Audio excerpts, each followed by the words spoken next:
Hi everyone! Welcome to our YouTube channel, Research Ready and Student Matters Hub by Doc Lynn.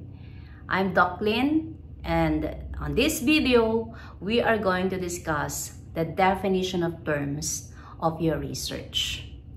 Ano nga ba ang definition of terms at saan makikita ito sa part ng inyong research paper? Commonly, on a master's thesis, an undergraduate thesis, or a dissertation, it can be found in Chapter 1. What is the necessity or importance of putting definition of terms? Because sometimes there are readers of your paper who are not aware of the technical terms that you have used in your paper. But of course, you have also to consider two things in defining the terms in your study, may it be conceptual or operational definition. So we will discuss these two types of definition. There are two types of definition when you are making your research project. So there are two common. One is operational definition and the second one is the conceptual definition. Now when we talk about operational definition, it is a concept in terms of the specific procedures or operations used to measure or determine its presence. It describes how a concept will be observed, measured, or manipulated in a particular study or experiment. If you want to define your terms in your research project according to the procedures, the process, or the system, how it was used in the study, the best type of definition is operational definition. In this way, makaka-relate yung iyong mga readers tungkol dun sa mga terms kung paano mo sila ginamit. We will have an example later on. The second type of definition is what we call conceptual definition. And what is a conceptual definition? A conceptual definition provides a broad understanding of a term or concept based on underlying principles, theories, or ideas. It focuses on the theoretical meaning and significance of a concept rather than the specific procedures for measurement. In other words, when you use conceptual definition, you have to find a specific definition of a term. You might use a book, or published material, or any other reliable resources para ma-define mo yung term. So meaning, if it is not operationally defined, you have to include the in-text citation. What is that? The source. Where did you get the definition of a particular term? In order to ensure clarity, precision, and accuracy of the definition of your terms, here are the guides that you might follow. Number one, you have to understand the term or terms you're going to use in your research study.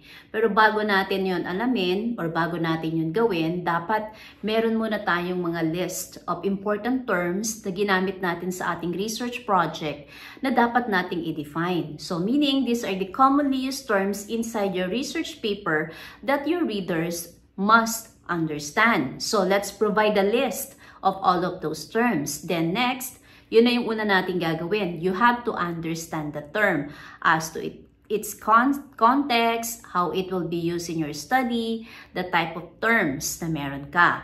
Ang ikalawa naman na po pwede mong gawin ay mag-research ka at mag-gather ka ng information tungkol dito sa mga terms na to. You can use published materials. Again, you can use books. You can use dictionaries. You can also use published or unpublished master's thesis, dissertation, or an undergraduate thesis. Basahin mo kung paano nila dinefine yung term. Maaaring merong mga ibang terms na kapareho ng sayo at mababasa mo doon kung ano yung mas maiintindihan ng readers mo na pwede mong gamitin sa iyong definition of terms. Number 3, identify the type of definition. Once you have already the list of the terms that you're going to define, next is you have to identify how it will be define whether it is conceptual or operational. Again, when it is operational, you have to describe the procedures or the processes of how the terms are used. Conceptual, meaning you have to define exactly what is the theories and principles behind the term. Number 4, you have to formulate your definition. First, you specify the term that you're going to use in your research paper. So what are these terms? Then you classify them, whether they are technical term or term which need to be emphasized inside your research paper. And then you have to describe the essential characteristics of these terms, the procedures, the process, its theoretical principles. And then you can also provide examples if you want on your definition in order to emphasize clarity and further explanation. Lastly, you have to exclude, terms which are not really necessary to be defined in your research paper, especially kung hindi mo naman siya ginamit sa iyong research paper at naisipan mo lang na ilagay siya. Always remember, dapat ang lalagay lang natin sa ating research paper sa definition of terms are the most commonly used terms, technical or conceptual, in your research project. After nating ma-define yung term, ang susunod natin gawin, i-review natin yung ating definition at magkaroon tayo ng revision. Tama ba na dinefine ko tong term na to conceptually? Etong term na to, dapat ba dinefine ko siya operationally? So, reviewin natin. Ganon din yung mga sources na ginamit natin sa ating conceptual definition. At kung paano natin i-define operationally yung mga terms. So, kailangan din natin ang assistance ng ating grammarian para malaman kung yung ginawa nating mga operational definition ay tama ba. So, yun yung number 6 naman. So, you have to seek feedback from your instructors or a grammarian or research professors whether the terms that you have included are really the important terms that must be defined in your research project and tama ba yung pagkaka-define natin dun sa ating terms. Lastly, i-document na natin yung mga nagawa nating definition of terms. Ilalagay na natin siya sa loob ng ating research paper. So at the end, pag nabasa mo yung iyong definition of terms, maiintindihan mo na ito yung mga terms na ginamit at mas maiintindihan din ng mga readers mo na ito pala yung ibig sabihin ng terms na yon. It's not generally defined pala as used in the study, ito pala yung ibig sabihin. Isa pang tip, para malaman nyo kung ano yung mga terms na i-define nyo sa inyong research paper, you start with your research title, with your SOP, with your variables, and then with your methodology. Dito nyo makikita yung mga terms or words na kailangan na talagang i-define sa inyong definition of terms. What to avoid when defining terms? One is ambiguity. So meaning, you have to be clear and concise in your definition. You avoid multiple definition of one term. The second one is circular definition. So you have multiple directions in defining your terms, pero yung ending, hindi naintindihan ng reader mo kung ano yung definition mo. Another, overly technical language. So meaning, pwedeng gumagamit ka or marami kang ginagamit na technical language sa iyong research paper. Example of that, think outside the box. So instead of using it, you can use creative or innovative. Another term is pedagogy. So instead of using it, you can use instructional approaches or teaching methods or strategies. Another is overgeneralization. Yung overgeneralization naman, masyadong general yung iyong terms na hindi naman naiintindihan specifically ng iyong reader kung ano ba yung ibig sabihin or yung definition ng term na ginamit mo sa iyong study. Another thing to avoid is personal bias or assumptions. We don't include our own opinion or personal biases in our definition of terms because it might affect the flow or the tone of our research project. It has to be something to do of how it was used in your study or how it was conceptually defined because you need to have the foundation of the theoretical principle of that term. Another is ignoring variations of meaning. So, pwedeng hindi mo napapansin na dapat pala itong term na to, ganito dapat siya i-define, at ito rin term na to, ganito rin siya i-define. Katulad din ng mga format kung paano ipepresent yung mga terms. So, dapat very clear, very correct, and very concise. So, kunyari yung term na COVID-19. So, it has a format.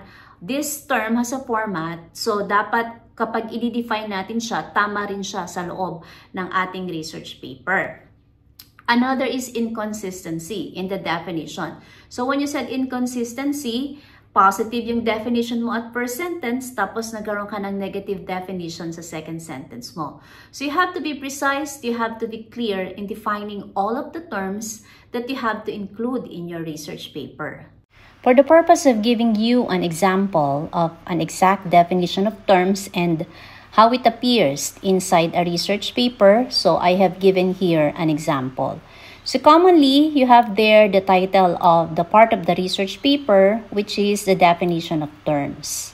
And then after that, you have one sentence or two to introduce what is the purpose of this part of your research paper. And basically, ang purpose niya is magkaroon ng clear understanding at maliwanagan ang iyong mga reader tungkol sa mga terms na ginamit mo dun sa iyong study at kung paano mo siya defined. In commonly, it's operationally and conceptually.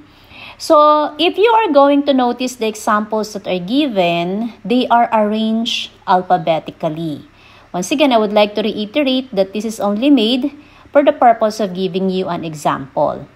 Now, what have you noticed? There are words which are defined and has an in-text citation. Such an example is this one. But there are also other words na walang in-text citation. It only shows that those who has an in-text citation are conceptually defined. They are from a book, a published materials, or any other reliable sources that is used by the researcher. While others, which doesn't have an in-text citation, are operationally defined as used in the study.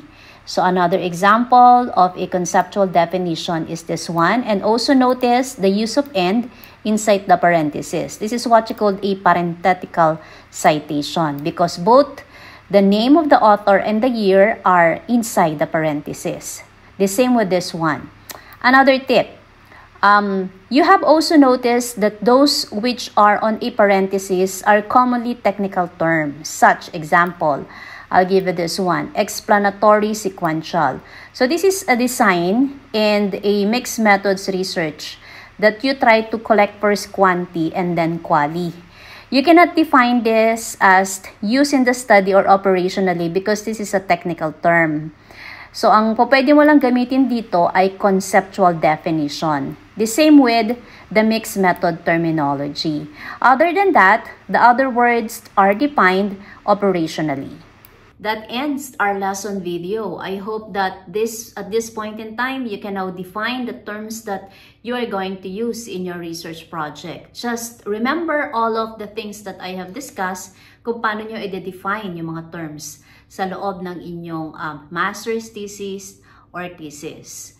So sana meron kayong natutunan on how are you going to define your terms. Please like, share, and subscribe para updated ka sa mga latest lesson videos. And always remember, we unlock insights to empower your minds.